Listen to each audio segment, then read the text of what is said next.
Sir ఇప్పుడు 14 కోట్ల ఆహ్, డబ్బును సేవ్ చేశారు. ఇంకా చాలా సేవ్ చేశారు. బానే ఉంది. కానీ దేశ ప్రభుత్వం ప్రతి పౌరుని పైన ఈరోజు బతకాలంటే, ఏదైనా కొనాలంటే బతకలేని, కొనలేని సిచ్యువేషన్ తీసుకొచ్చింది. ఎలా అంటే ట్యాక్స్ అని, జీఎస్టీ అని భారానికి మించింది ట్యాక్సులు, జీఎస్టీలు ఉన్నాయి ఈరోజు. ఇంత భారం పెట్టడము, ఇంత ప్రెజరైజ్ చేయడము, ఇంత ఒత్తిడి చేయడము కేంద్ర ప్రభుత్వానికి ఎంతవరకు కరెక్ట్ ఇది? కరెక్టే. మీరు గమనించాల్సింది ఏంటంటే ఈ 140 కోట్ల జనాభాల 2% ట్యాక్స్ కడుతున్నారు. 2% ట్యాక్స్ కడుతున్నారు. అంటే నేను కొనే వాటర్ బాటిల్ పైన, నేను తినే తిండి పైన నేను కూడా చెప్పేది GST ఏంటంటే ఫస్ట్ ఏ ప్రపంచంలో ఇంత దరిద్రమైన వ్యవస్థ ఎక్కడది? ఇద్దరు పెడితే 98 మంది తిను. ఉమ్. సుమారు 8 కోట్ల పాన్ కార్డ్స్ ఉంటే 5.5 కోట్లు జీరో ఫైలింగ్. పాన్ కార్డు ఉన్న సబ్మిట్ చేయకున్నా సరే అసలు పాన్ కార్డ్స్ పక్కన పెట్టుకోండి, ట్యాక్స్ల గురించి చెప్తున్నాం మీకు. అంటే నేనేం చెప్తున్నానంటే ఈ దేశంలో ఏదైతే ఈ స్వతంత్రం నుంచి వచ్చిన పార్టీ ఏదైతే ఉందో ఈ దేశాన్ని మొత్తానికి భ్రష్టు పట్టించారు. ఓకే. దాని మామూలు వైరస్ కాదు అది. ఒక 70 ఏళ్ళు ఈ దేశాన్ని పట్టి పీడించిన ఒక రుగ్మతలను ఈరోజు సరిదిద్దామంటే ఒక్క రోజులో అయ్యే పని కాదు. మీరు గమనించాల్సింది ఏంటంటే అదే చెప్తున్నారు. 140 కోట్ల మందిలో 2 కోట్ల మంది ట్యాక్స్ కడుతున్నారు. 138 కోట్ల మంది వాళ్ళ మీద పడి తింటున్నారు.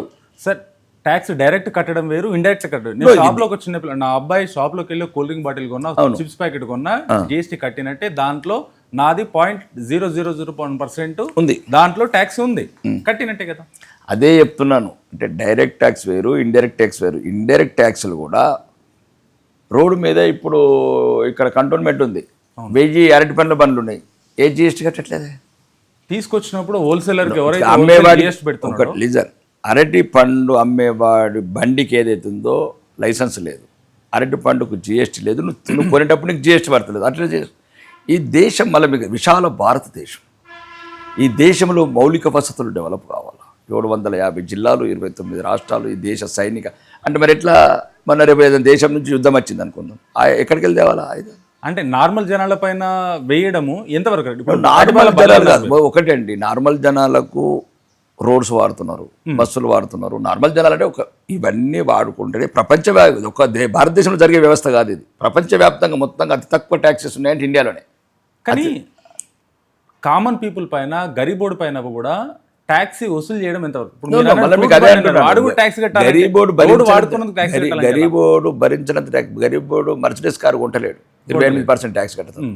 5%, 0% ట్యాక్సులు పేదలకు సంబంధించిన వస్తువులు ఏవైతున్నాయో, కొన్ని దినుసులు కావచ్చు, నిత్యావసర వస్తువులు కావచ్చు, పేదవాళ్ళు వరకు మాక్సిమం 5% లోపల ఉన్న ట్యాక్స్. 5% కూడా వాళ్ళు ఎందుకు కట్టాలి? సామాన్య పౌరుడు బతకడానికే కష్టంగా ఉన్న రోజుల్లో అది అలా అయిపోతే నువ్వు మొత్తం వ్యవస్థ ఇంకా నువ్వు రన్ చేయలేవు. వాడికి కావాల్సిన మౌలిక వసతులు ఇవ్వలేవు, వాడికి కావాల్సిన రోడ్ ఇవ్వలేవు, వాడికి కావాల్సిన పవర్ ఇవ్వలేవు, వాడికి కావాల్సిన విద్య ఇవ్వలేవు, వాడికి కావాల్సిన వైద్యం ఇవ్వలేవు. అంటే కానీ మీరు చెప్పిన దాంట్లో అర్థం లేదు. ఎందుకంటే మొత్తం అట్లా అవుతే ఇక వ్యవస్థను రన్ చేయలేదు. అలా కాదు, ఉన్నోళ్ళ దగ్గరనే బ్లాక్ మనీ, కోట్ల డబ్బు. ఇప్పుడు రాజకీయ దొంగతనాలు ఏం చేయలేదు. దేశంలో, ప్రపంచం మొత్తం కాకుండా దేశంలో, భారతదేశంలో తీసుకుంటే ఏ రాజకీయ నాయకుడు 100 కోట్లకు తక్కువ ఉన్నారు చెప్పండి సార్? 100 కోట్లు కాదు, 1,00,000 కోట్లు ఉన్నాయి. అది మేము మాట్లాడలేదు. ఇప్పుడు ఒకటి ఏంటంటే ఈ వ్యవస్థలు ఇప్పుడు ఉదాహరణకు ఫర్ ఎగ్జాంపుల్ ఉంది, ఒక రాష్ట్ర నాయకుడు దళితుని ముఖ్యమంత్రి చేస్తున్నాడు. ఫర్ ఎగ్జాంపుల్ ఈ తెలంగాణ రాష్ట్రం, మన తెలంగాణ రాష్ట్రం కేసీఆర్ మాట్లాడిన దళితుని ముఖ్యమంత్రి చేస్తున్నాడు కేసీఆర్ గారు. తర్వాత ఎలక్షన్ రాగానే నేనే గద్దె మీద కూర్చున్నాడు. పాయింట్ 1. తర్వాత 2018 వచ్చే వరకల్లా అంటే దళితుని ముఖ్యమంత్రి చేస్తున్నాడు, దళితులకు 3 ఎకరాల భూమి ఇస్తున్నాడు. ఒక ఎగ్జాంపుల్ చెప్తున్నాను, ఏదో ఇది పక్కదో పట్టించడం కాదు చర్చను. 2018 వచ్చే వరకు ఒక దళిత బంధు అనే స్కీమ్ పెట్టిండు. ఆ హుజరాబాద్ ఎలక్షన్ వచ్చిన సంథింగ్ దళిత బంధు స్కీమ్. మళ్ళీ దళితులంతా పాలాభిషేకం చేయడం మొదలుపెట్టారు, దళిత బంధు అని చెప్పేటప్పటికి. అంటే ఇట్లాంటి అమాయక జాతులు, దళితులు కావచ్చు, ఇంకా ఓసీలు కావచ్చు, ఓబీసీలు కావచ్చు, ఎవరైనా సరే ఒక అమాయక ప్రజలు ఉన్నది రాజకీయ నాయకులు ఆటలాడుతుంటారు. కానీ ఒక దేశంలో ఒక క్రమశిక్షణ గల అభివృద్ధి ప్రపంచంతో పోటీ పడాలా, అలా కాదు. ఇప్పుడు సుమారు ఫర్ ఎగ్జాంపుల్ లండన్ ఉంది, రష్యా ఉంది, 150 సంవత్సరాల కింద 6 అంతస్తుల కింద మెట్రో ఉంది. అవును, 6 అంతస్తుల కింద. అంటే మనం ఒక 150 సంవత్సరాలు, 200 సంవత్సరాలు అనుకున్నాం. ఇప్పుడు చైనా లాంటి దేశాలలో 600 కిలోమీటర్ల స్పీడ్తో బుల్లెట్ రైలు వచ్చినాయి. ఇవన్నీ మనం అందిపుచ్చుకోవాలా. ఇప్పుడున్న యువత, భవిష్యత్ తరాలు ఈ సౌకర్యాలు పొందాలి.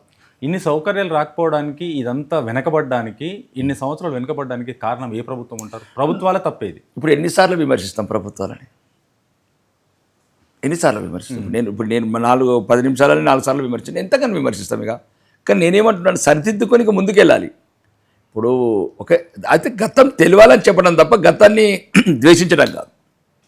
గతం తెలియాలి ప్రజలకు, ఇప్పుడున్న యువతకు, ఇప్పుడున్న జనరేషన్స్ తెలియాలని చెప్తున్నాం. ఫర్ ఎగ్జాంపుల్ సింపుల్గా చెప్తున్నాను. ఒక 15 ఏళ్ళ కింద 2014 కన్నా ముందు, నరేంద్ర మోడీ గారు రాకముందు ట్రైన్లన్నీ కంపు కొట్టేటి, బాత్రూమ్ క్లీన్ ఉండేది కాదు. ఇప్పుడు వందే భారత్ ట్రైన్ అని తీసుకొచ్చాం. అంటే 139% ఆక్యుపెన్సీ అంటే అర్థం చేసుకోండి. 139% అంటే 100 కూర్చున్నది 139 కూర్చుని, అంటే మేము దిగుతాము ఎక్కడము స్టేషన్, అంత డిమాండ్ ఉంది. అంటే సామాన్యుడు మధ్యతరగతులు ఏం కోరుకుంటారు? ఒక 10 రూపాయలు ఎక్కువైనా పర్వాలేదు, మాకు కొద్దిగా శుభ్రంగా ఉండి, కొద్దిగా సౌకర్యంగా ఉండి ప్రయాణం చేస్తే బాగుండి అని కోరుకుంటాడు. ఈరోజు ఇప్పుడు 2-3 గంటలలో మన గుంటూరు వెళ్ళిపోతున్నారు. ఇంతకుముందు 8 గంటలలో కంపు, వాసన, బాత్రూంలో కోలేము, దిగలేము, సావలేము, బతకలేము. అంటే అట్లాంటి వ్యవస్థను కొద్దిగా మారుస్తున్నాం. సుమారు తెలంగాణకి 5 వందే భారత్ ట్రైన్లు ఇచ్చాం. ఇప్పుడు ఒకసారి ఇప్పుడు మీరు బేగంపేట రైల్వే స్టేషన్ వెళ్ళంటే ఒక మధ్యతరగతి వెళ్ళే వసతులన్నీ దేశవ్యాప్తంగా, అంటే బుల్లెట్ ట్రైన్ కూడా అవుతుంది. అంటే రోడ్స్ కూడా చూడండి. ఈరోజు మీరు చూస్తే ఒకటి మీరట్, ఢిల్లీ టు మీరట్ 18 లైన్లు. ప్రపంచంలో ఎక్కడ లేదు ఇది. ప్రపంచంలోనే అమెరికా, లండన్, ఆస్ట్రేలియా, అభివృద్ధి చెందిన యూరప్ ఎక్కడ లేదు. ఓన్లీ ఢిల్లీ టు మీరట్ 18 లైన్ల రైలు.